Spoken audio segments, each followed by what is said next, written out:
มาพบกับคิด DIY อีกครั้งค่ะ วันนี้มีวิธีตกแต่งคัพเค้กน่ารักและที่สำคัญทำง่ายมากๆจากของใกล้ตัวมาฝากกันด้วย ไปดูวิธีตกแต่งคัพเค้กทะเลกันค่ะ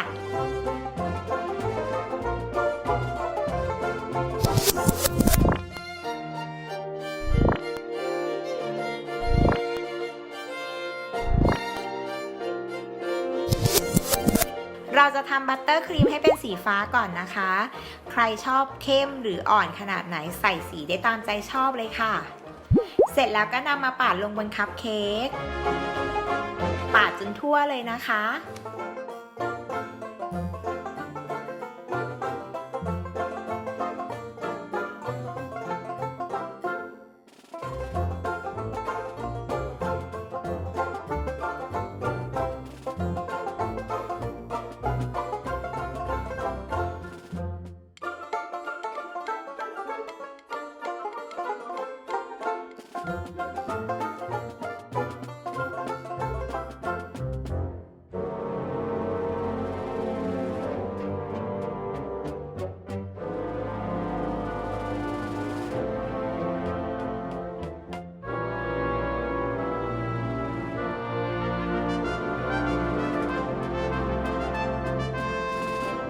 แล้วก็ตกแต่งคัพเค้กของเราด้วยแครกเกอร์รูปสัตว์น้ำนะคะ ใครจะใส่ตัวไหนหรือว่ายังไงตามใจชอบได้เลยค่ะ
เรียบร้อยแล้วค่ะคัพเค้กทะเลเห็นไหมคะว่าทำไม่ยากเลยน้องๆสามารถทำได้สบายมาก